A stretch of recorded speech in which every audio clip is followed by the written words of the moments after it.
নমস্কার। গল্প গেলা গোগ্রাসে ইউটিউব চ্যানেলে গল্পপ্রেমী সকলকে স্বাগত। শুধু দর্শক শ্রোতা, গত পর্বে আপনাদেরকে শুনিয়েছিলাম অখিল ঘোষের লেখা গোয়েন্দা গল্প কলের গান রহস্য। আজ আপনাদের জন্য নিয়ে এসেছি এই গল্পেরই পরবর্তী পর্ব, অর্থাৎ দ্বিতীয় পর্ব। শুধু দর্শক শ্রোতা, আপনাদের কেমন লাগছে তা কমেন্ট করে জানালে কৃতার্থ থাকব। দয়া করে চ্যানেলটি ভালো লাগলে সাবস্ক্রাইব করতে ভুলবেন না। শুরু করছি কলের গান রহস্য দ্বিতীয় পর্ব। টোটো এসে দাঁড়ালো কোতোয়ালি থানার সামনে। অর্কদাদার মামা, যিনি কোতোয়ালি থানার বড়বাবু, তিনি অফিসেই ছিলেন। আমাদের দেখেই বলে উঠলেন, আসুন আসুন, গোয়েন্দা প্রবর শার্লক আর্কো আর তার সাগরেদ ওয়াট্রিয়ান। অর্কদাদার মামা অর্কদাদাকে শার্লক আর্কো বলে ডাকেন, অর্থাৎ শার্লক হোমসের শার্লক আর অর্ক সন্ধি করে শার্লক আর্কো, আর আমাকে ওয়াটসনের ওয়াট আর রিয়ান, এই দুটো মিলিয়ে ওয়াট্রিয়ান বলে ডাকেন। আমরাও তাকে ছেড়ে দিইনি, আমরা তার নাম দিয়েছি কোতল মামু। কোতোয়াল আর মামুকে পাঞ্চ করে নিপাতনে সিদ্ধ বা ভাজা যা হোক একটা কিছু করে কোতল মামু। আমরা কোতল মামুর সঙ্গে বন্ধুর মতন মিশি। বলুন, আমি আপনাদের কি সেবা করতে পারি মিস্টার শার্লক আর্কো আর ওয়াট্রিয়ান? আপাতত দুটো সেবা করার সুযোগ দিচ্ছি, বলল অর্কদাদা।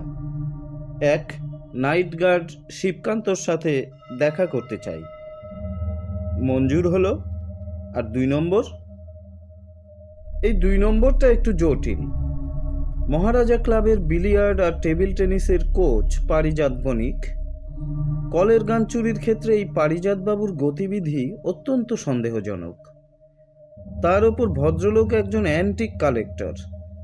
অ্যান্টিক কালেক্টরদের কাছে এই জিনিসটি অত্যন্ত লোভনীয় হওয়ার যোগ্য। ভদ্রলোক আবার যাচ্ছেন কলকাতায় অ্যান্টিক এক্সিবিশনে যোগ দিতে। হতে পারে তিনি সেখানে যাচ্ছেন আন্তর্জাতিক পাচার চক্রের হাতে কলের গানটি তুলে দিতে। আইসি, কিছু এভিডেন্স কি পাওয়া গেছে ওনার বিরুদ্ধে? তেমন কিছু না। চিন্তা নেই, ওই কলের গান তিনি নিয়ে যেতে পারবেন না। ট্রেনে ওঠার আগেই তল্লাশি চালিয়ে একেবারে মাল সমেত ধরে ফেলব। একথা শুনে তীব্র শ্লেষ মিশিয়ে অর্কদাদা বলল, এই না হলে ভুঁড়ি মোটা মাথা মোটা পশ্চিমবঙ্গ পুলিশ। আমি জানতাম তুমি এরকমটাই বলবে। পুলিশে ভর্তি হওয়ার সঙ্গে সঙ্গে মানুষ যে মাথা মোটা হয়ে যায় কেন কে জানে। 2 চোখ গোল গোল করে কোতলমামু বললেন, তাই বুঝি? তার ডিটেকটিভ শিরোমণি শার্লক আর্কো মহোদয়ের স্লিম মাথা থেকে এ বিষয়ে কি আইডিয়া বেরিয়ে আসে একটু শুনি।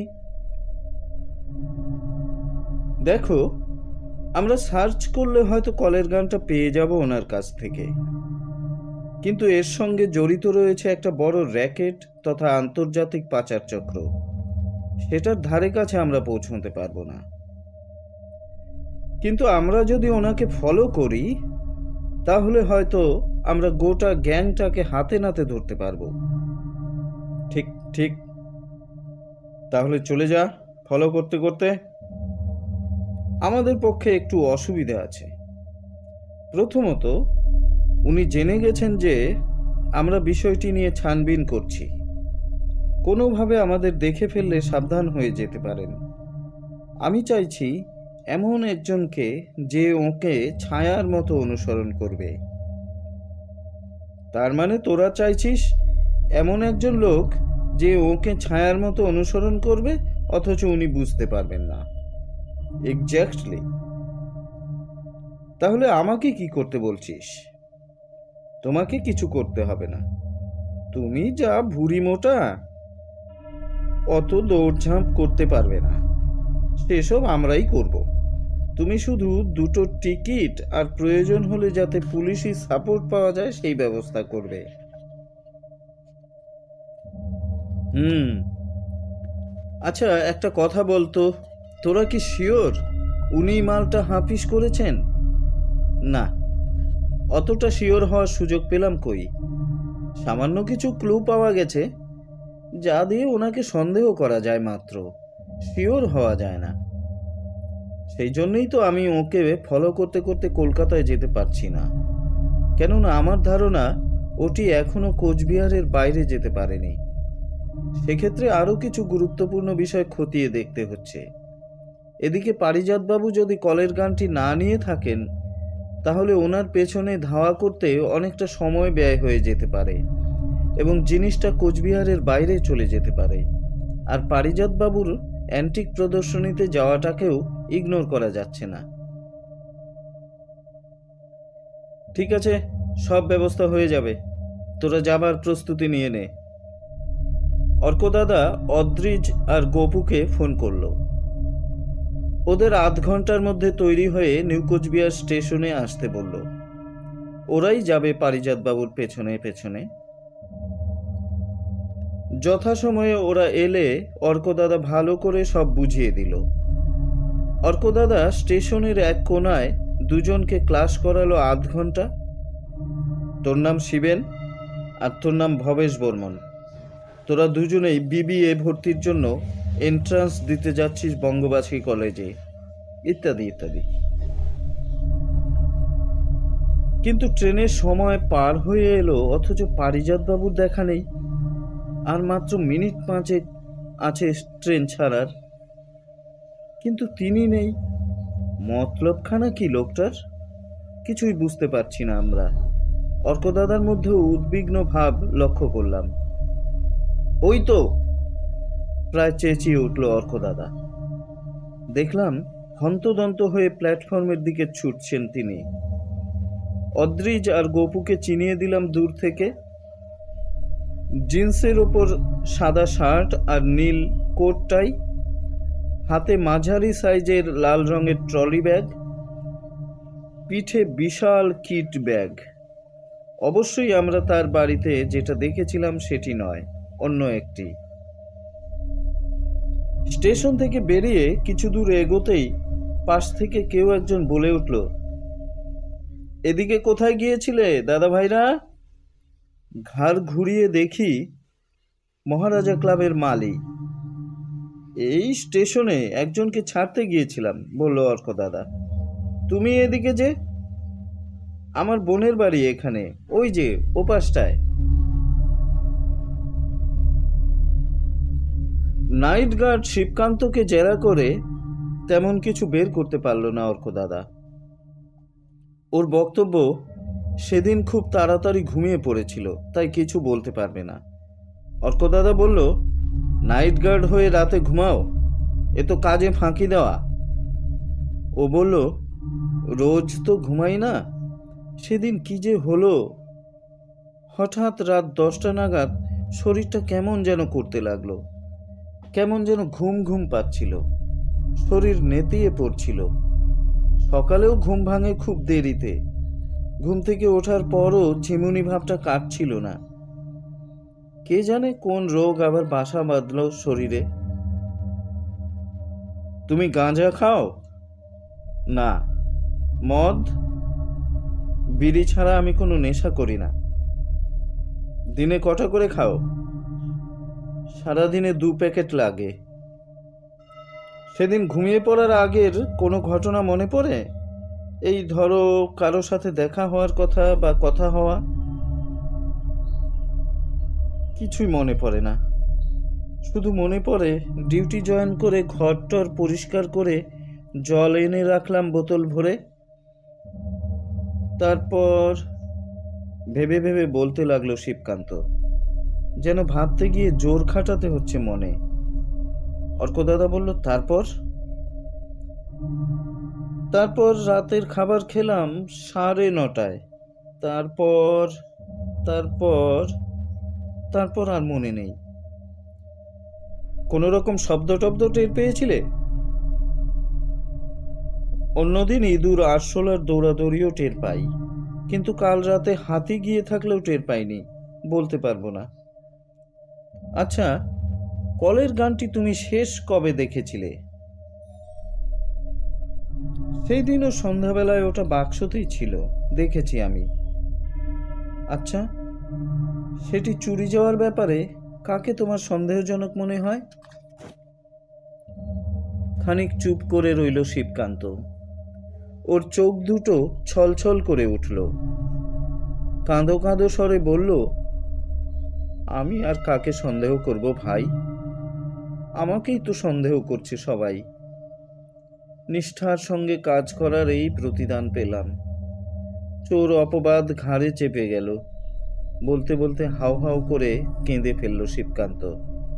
আমার খুব মায়া হলো।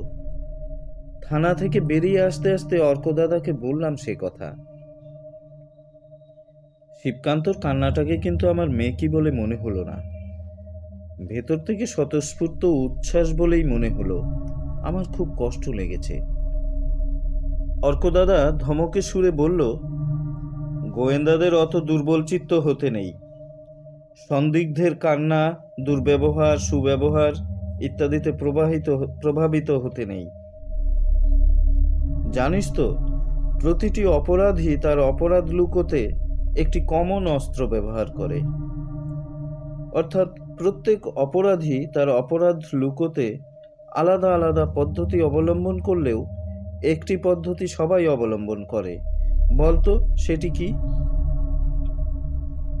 আমার ফেলফেলে দৃষ্টির মাধ্যমে আমি বুঝিয়ে দিলাম, জানি না। অভিনয়।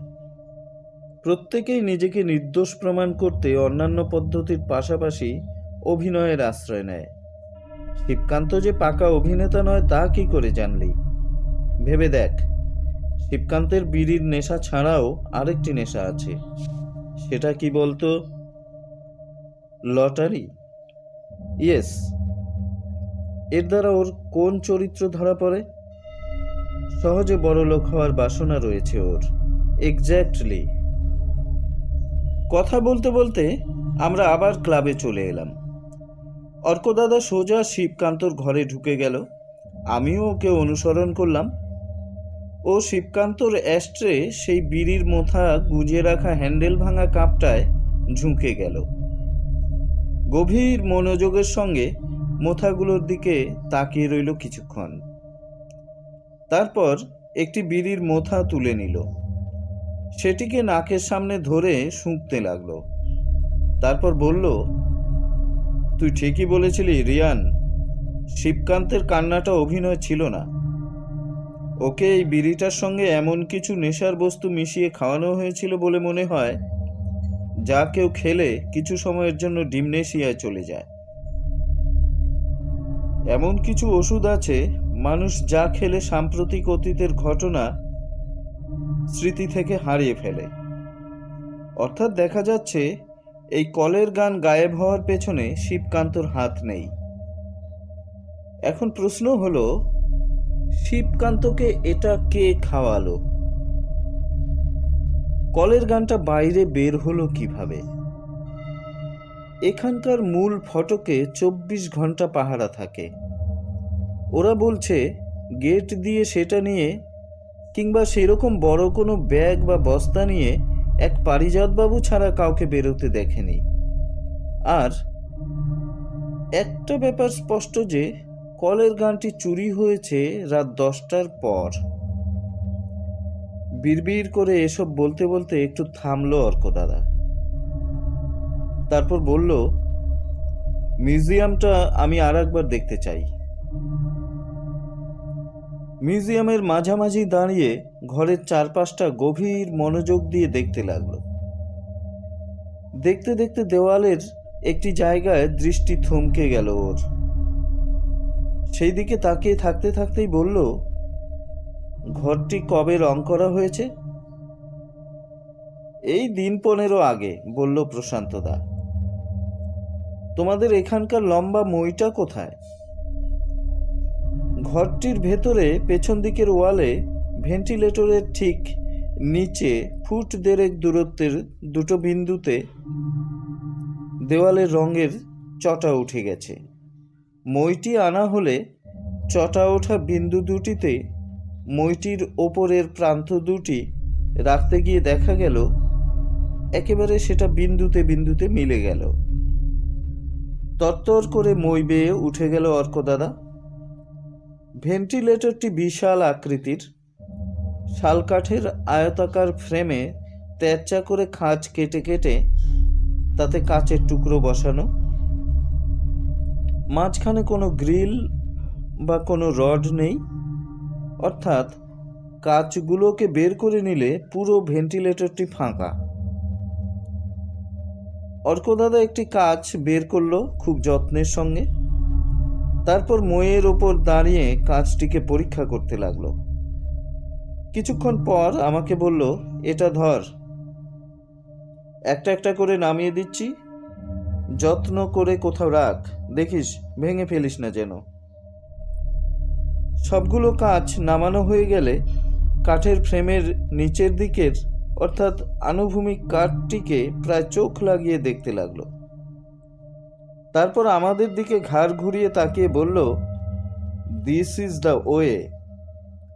নেমে এসে বলল, এই পথ দিয়েই চুরি হয়েছে। চোরের সংখ্যা 2-এর বেশি। অনেকটা সময় নিয়ে ধীরে সুস্থে খুব পরিকল্পনা মাফিক কাজটি করা হয়েছে। প্রথমে শিবকান্তকে কড়া ডোজের নেশার জিনিস মেশানো বিড়ি খাওয়ানো হয়েছে। তারপর কলের গানটিকে বস্তায় ভরে লম্বা রশি দিয়ে বাঁধা হয়েছে। শিবকান্তর ঘর থেকে এই লোহার মই এনে মইটি ঠিক এইভাবে লাগানো হয়েছে। একজন মই বেয়ে উঠে একটি একটি করে ভেন্টিলেটরের কাচ সরিয়ে নিচে দাঁড়িয়ে থাকা একজনের হাতে দিয়েছে। তারপর সে সেগুলোকে যত্ন সহকারে মেঝেতে রেখেছে। পুরো ভেন্টিলেটর ফাঁকা হয়ে গেলে কলের গান সমেত রশি বাঁধা বস্তাটি সেদিক দিয়ে নামিয়ে দিয়েছে। রশির অপর প্রান্তে নিচে দাঁড়ানো কেউ একজন ধরেছিল। ধীরে ধীরে রশি ছেড়ে ছেড়ে নামানো হয়েছে। ভেন্টিলেটরের কাঠে রশি ঘষ্টানোর দাগ রয়েছে। কাজ হয়ে গেলে কাজগুলি আবার যথাস্থানে বসিয়ে দেওয়া হয়েছে। কাজটি করা হয়েছে অত্যন্ত ধীরে সুস্থে, সময় নিয়ে। অত্যন্ত দক্ষ পেশাদার চোর ছাড়া এমন নিখুঁতভাবে চুরিটি সম্ভব নয়। অন্ততপক্ষে 4 থেকে 6 জন ব্যক্তি জড়িত আছে বলে মনে হয়। হয় 3 জন কিংবা 4 জন ভেতরে আর 1 কিংবা 2 জন বাইরে। এই ভেন্টিলেটর দিয়ে নামিয়ে দেওয়া বস্তাটি সংগ্রহ করার জন্য ওরা বাইরে দাঁড়িয়েছিল। এখন প্রশ্ন হলো, পেশাদার চোরেরা এখানে ঢুকলো কি করে? গেটে তো অষ্টপ্রহর পাহারা থাকে। কিছুক্ষণ এক মনে চিন্তা করে অর্কদাদা বলল, আচ্ছা, গেস্ট হাউসে যে অতিথিরা থাকছেন তারা যে গায়ত্রী দেবীর সত্যি সত্যি আত্মীয় তার কোনো প্রমাণ আছে? প্রশান্তদা বলল, হ্যাঁ নিশ্চয়ই। আমাদের গেস্ট হাউসে যারা থাকেন তারা যত বড় কেকুয়েটা হন না কেন, তাদের অবশ্যই ব্যক্তিগত বা প্রাতিষ্ঠানিক পরিচয়পত্র ছাড়াও আধার, প্যান এবং ভোটার আইডির কপি জমা দিতেই হবে। এরাও দিয়েছেন। এসব ছাড়াও জয়পুরের রাজবাড়ির ম্যানেজারের একটি চিঠিও তারা জমা দিয়েছেন। তদুপরি ম্যানেজার সাহেব আমাকে টেলিফোনও করেছিলেন। কি কথা হয়েছিল ওনার সাথে জানতে চাইল অর্কদাদা। কথাবার্তা হয়েছে হিন্দিতে। প্রথমে ভদ্রলোক নিজের পরিচয় দিয়ে সৌজন্য বিনিময় করলেন। তারপর বললেন, আমাদের কুমার দুর্জয় সিং সাহেব রাজমাতার বাপের বাড়ির দেশ দেখতে চান। সেই জন্য তিনি তার 2 বন্ধু সমেত কোচবিহার যেতে চান। আমি বললাম, বেশ তো, কুমার সাহেবকে আমাদের তরফ থেকে স্বাগত বলবেন। এটা আমাদের কাছে খুবই আনন্দের খবর। আমরা তাকে কিভাবে সাহায্য করতে পারি দয়া করে বলবেন। তিনি বললেন, কুমার সাহেব উইকিপিডিয়া থেকে জানতে পেরেছেন আপনাদের ক্লাবে একটি গেস্ট হাউস আছে। উনি সেখানেই উঠতে চান এবং সেখান থেকে গোটা কোচবিহার ঘুরতে চান। বিশেষ করে কোচবিহার রাজাদের সঙ্গে সম্পর্কযুক্ত ঐতিহাসিক নিদর্শনগুলি ঘুরে ঘুরে দেখতে চান। আমি বললাম, উনি আমাদের এখানে উঠলে সেটা তো আমাদের পক্ষে অত্যন্ত গৌরবের বিষয় হবে, কিন্তু তিনি তো রাজ পরিবারের ছেলে, আমাদের গেস্ট হাউসে কি তিনি থাকতে পারবেন? আমরা একটা স্ট্যান্ডার্ড মেনটেন করি বটে, কিন্তু সেটা রাজ পরিবারের সদস্যদের থাকবার মতো নয়। তার চেয়ে বরং এই ক্লাবের কাছেই সার্কিট হাউস রয়েছে, আমরা সেখানেই ওর ব্যবস্থা করে দিচ্ছি। উনি বললেন, আরে না না, সে ব্যবস্থা তো আমরাই করে নিতে পারি, কিন্তু কুমার সাহেব তা চান না। রাজ পরিবারের ছেলে হলেও তিনি একেবারেই অন্য ধাতের মানুষ। জুটা শান ও শৌকত এ তিনি ডুবে থাকতে চান না। তিনি অত্যন্ত সাধারণ জীবনযাপন করেন। তিনি জিন্দেগি কা আসলি সচ্চাই পরখ করে দেখতে সদাই উদ্গ্রীব থাকেন। তাই তো বছরে কয়েক মাস তিনি বিভিন্ন ঝোপড়পট্টিতে রাত কাটান। নাকি জীবনের করবি সচ্চাই কো महसूस করতে চান। বড় লোকের খেয়াল মশাই, বুঝতেই তো পারছেন, আমাদের প্রবল আপত্তি থাকা সত্ত্বেও তিনি সেখানেই উঠবেন বলে ঠিক করেছেন। ওখানে থেকে ইতিহাসকো महसूस করতে চান। ওদের কাগজপত্রগুলো আর ম্যানেজারের চিঠিটি দেখতে পারি? বলল অর্ক দাদা। প্রতিটি কাগজ খুঁটিয়ে খুঁটিয়ে দেখে প্রত্যেকটির একটি করে ছবি তুলে নিল মোবাইলে।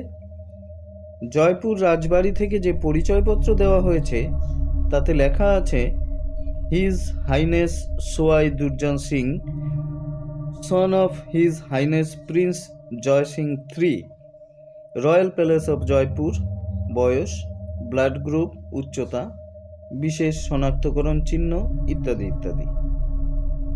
ম্যানেজারের চিঠিতে দ্বিতীয় জনের এবং তৃতীয় জনের পরিচয় লেখা আছে যথাক্রমে এইভাবে: Kumar Pradyumna Manikya Debbarman, son of his highness prince Bidyut Manikya Debbarman from royal palace of Tripura. Mister Sanjay Gehlot, son of honourable mayor mister Anant Gehlot, Kutch town, Jaipur, Rajasthan ইত্যাদি। শুধু দর্শক শ্রোতা,